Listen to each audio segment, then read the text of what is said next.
प्यारे दोस्तों नमस्ते। आइए हम सुनते हैं भाई दोज की कहानी। प्राचीन समय की बात है। किसी गांव में एक बुढ़िया माई रहती थी। उस बुढ़िया माई के साथ बेटे और एक बेटी थी। बेटी का विवाह हो चुका था। जब भी उसके बेटों की शादी होती, पैरों के टाइम एक नाग आता और उसके बेटे को डस लेता था। बेटा वही खत्म हो जाता था और बहू विधवा। इसी तरह उस बुढ़िया माई के 6 बेटे मर गए। साथ वो बेटी शादी होना बाकी थी। इसी तरह बुढ़िया माई अपने बेटों के मर जाने से रो रो कर अंधी हो गई थी। भाई दूज का त्योहार आने पर भाई ने कहा, मैं बहन से तिलक करवाने जाऊंगा। माँ ने कहा ठीक है।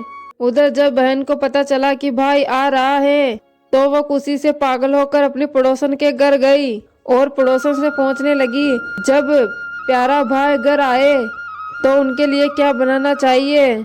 तो पड़ोसन उसकी खुशी को देखकर जलने लगी और बोल दिया, दूध से रसोई लीप और घी में चावल पका। बहन ने ऐसा ही किया। उधर भाई बहन के घर जा रहा था तो उसे रास्ते में सांप मिला। सांप उसे डसने के लिए आगे बढ़ा तो भाई ने बोला, तुम मुझे क्यों डस रहे हो। सांप बोलता है, मैं तुम्हारा काल हूँ और मुझे तुमको डसना है। भाई बोलता है, मेरी बहन इंतजार कर रही है। जब मैं तिलक कराकर वापस लौट आऊं तब तू मुझे डस लेना। सांप बोलता है, भला आज तक कोई व्यक्ति अपनी मौत के लिए लौट कर आया है जो तुम आओगे।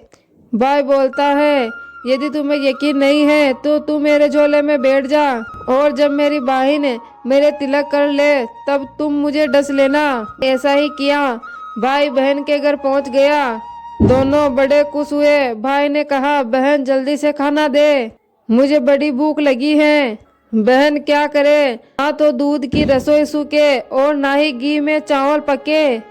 भाई ने पूछा, बहन इतनी देर क्यों लग रही है, ऐसा तू क्या पका रही है। बहन ने अपनी पड़ोसन की सारी बात बताई। भाई बोला, पगली कभी घी में भी चावल पके हैं या दूध से कोई रसोई लीपता है। गोबर से रसोई लीप और दूध में चावल पका। बहन ने ऐसा ही किया। खाना खाकर भाई को बहुत जोर से नींद आने लगी। इतने में बहन के बच्चे आ गए और बच्चों ने बोला, मामा मामा हमारे लिए क्या लाए हो। मामा ने बोला, बच्चा मैं तो कुछ नहीं लेके आया। बच्चे ने उस झोले को ले लिया जिसमें वो सांप था। जैसे ही वो उसे खोला तो उसमें से हीरे का हार निकला। बहन ने हार को देखकर बोला, भैया तूने बताया नहीं कि तूने मेरे लिए इतना सुंदर हार लाया है। भाई बोलता है, बहना तुझे पसंद है तो तू ले ले, मुझे इस हार का क्या करना। अगले दिन भाई बोला, अब मुझे जाना है, तू मेरे लिए खाना रख दे। बहन ने भाई के लिए लड्डू बनाकर एक डिब्बे में दे दिया। भाई कुछ दूर जाकर थक गया और एक पेड़ के नीचे विश्राम करने लगा। उधर जब बहन के बच्चों को भूख लगी तो माँ से कहा, माँ खाना दे दो। माँ ने कहा, खाना बनने में अभी देर है। तो बच्चे बोले, मामा को जो रखा है वही दे दो। बहन बोली, लड्डू बनाने के लिए बाजरा पीसा था, वही बचा पड़ा है चक्की में, जाकर तुम वही खा लो। बच्चों ने देखा कि चक्की में सांप की हड्डियां पड़ी हुई हैं। यही बात आकर बच्चे ने अपनी माँ को बताई तो माँ बावली सी हो गई और अपने भाई के पीछे भागी। रास्ते में लोगों से पहुंचती गई, किसी ने मेरा बावला सा भाई देखा। तब एक व्यक्ति ने बताया है, कोई लेटा है पास में ही एक पेड़ के नीचे, वहीं देख ले कहीं वो ही तो नहीं है। भागी भागी पेड़ के नीचे पहुंची और अपने भाई के पास आकर भाई को नींद से उठाया और बोला, भैया तूने कहीं मेरे लड्डू तो नहीं खा लिए। भाई ने बोला, ये ले तेरे लड्डू, नहीं खाए मैंने, लड्डू ही तो दिए थे। उसके भी पीछे पीछे आ गई। नहीं भाई तूने लड्डू खाया है, तू झूठ बोल रहा है, अब तो मैं तेरे साथ चलूंगी। भाई बोलता है, तू नहीं मान रही तो चल तो फिर साथ ही। चलती चलती बहन को प्यास लगी। वो भाई को कहती है कि मुझे पानी पीना है। भाई कहता है, अब मैं इस जंगल में तेरे लिए पानी कहाँ से लाऊं। देख दूर कहीं चील उड़ रही है, चली जा, वही पानी का तालाब या सरोवर होगा। तब बहन वहां गई। जब पानी पीकर वापस लौट रही थी तो एक जगह देखती है कि जमीन में 6 शिलाएं गड़ी है और एक बिना गड्ढे रखी हुई थी। उसने पर एक बुढ़िया माँ थी।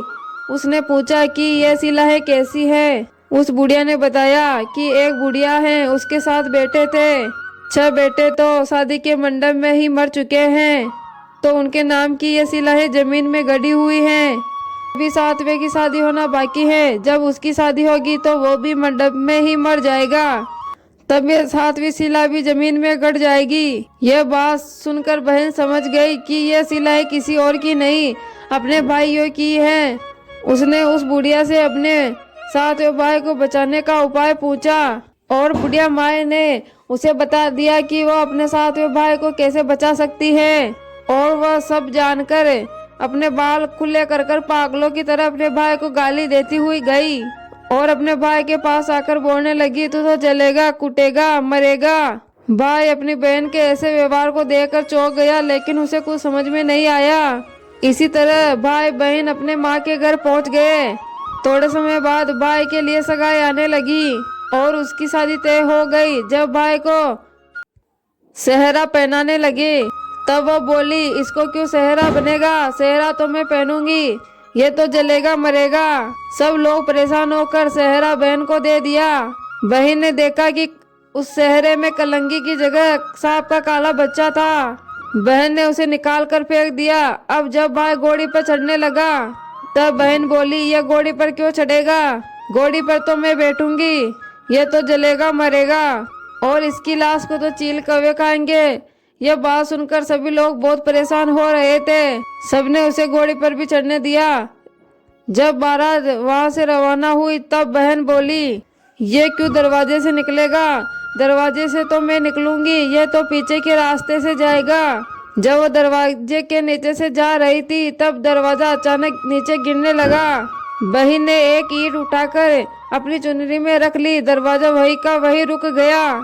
दोनों लोगों को बड़ा अचंभा हुआ। रास्ते में बारात एक जगह रुकी तो भाई को पीपल के पेड़ के नीचे खड़ा कर दिया। बहन बोलती है, ये क्यों छाँव में खड़ा होगा, छाँव में तो मैं खड़ी होंगी, यह तो धूप में खड़ा होगा। जैसे ही बहन पेड़ के नीचे खड़ी हुई तो पेड़ गिरने लगा, तो बहन ने पत्ता तोड़कर अपनी चुनरी में रख लिया। पेड़ वही का वही रुक गया। अब तो सबको विश्वास हो गया कि यह बावली कोई जादू टोना सीख कर आई है, जो बार बार अपने भाई की रक्षा कर रही है।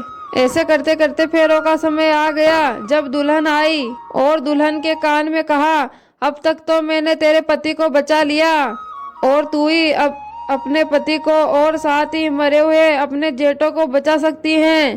फेरों के समय एक नाग आया। जैसे ही वो दूल्हे को डसने को हुआ, दुल्हन ने सांप को पकड़ के लोटे में रख के ऊपर से पैक कर दिया। थोड़ी देर बाद नागिन लहर लहर करती आई और नागिन ने बोला, तू मेरा पति छोड़। दुल्हन बोली, पहले तू मेरा पति छोड़। नागिन ने कहा, ठीक है, मैंने तेरा पति छोड़ा। दुल्हन ने कहा, ऐसे नहीं, पहले 3 बार बोल। नागिन ने 3 बार बोला, मेरे पति को छोड़। दुल्हन बोली, एक मेरे पति से क्या होगा, हंसने खेलने के लिए जेठ भी तो चाहिए, एक जेठ भी छोड़। नागिन ने जेठ के भी प्राण दे दिए। एक जेठ से लड़ाई हो गई तो एक जेठ और छोड़। वो विदेश चला गया तो तीसरा जेठ भी छोड़। इस तरह एक एक करके दुल्हन ने अपने 6 जेठ जीवित करवा लिए। उधर बुढ़िया माए का रो रो कर बुरा हाल था कि अब तो मेरा 7वां बेटा भी 6 बेटों की तरह ही मरेगा। गांव वालों ने बताया कि उसके साथ बेटे और बहू आ रही हैं। बुढ़िया बोली, अगर ये बात सच हो तो मेरी आंखों की रोशनी आ जाए और मेरे सीने से दूध की धार बहने लगे। ऐसा ही हुआ। अपने सारे बहू और बेटों को देखकर वो बहुत खुश हुई और बोली, ये सब तो मेरी बावली का किया गया है, कहाँ है मेरी बेटी। सब बहन को ढूंढने लगे। देखा तो वो कोठरी के भूसे में सो रही थी। जब उसे पता चला कि उसके भाई सही सलामत है तो वो अपने घर चली और उसके पीछे पीछे सारी लक्ष्मी भी जाने लगी। बुढ़िया ने कहा, बेटी तू पीछे मुड़कर तो देख, सारी लक्ष्मी तू ले जाएगी तो तेरे भाई भाभी क्या खाएंगे। तब बहन ने पीछे मुड़कर कहा, जो मेरी माँ ने अपने हाथों में दिया वो मेरे साथ चल और बाकी का भाई भाभी के पास रह। इसी तरह एक बहन ने अपने सातों भाइयों की रक्षा की।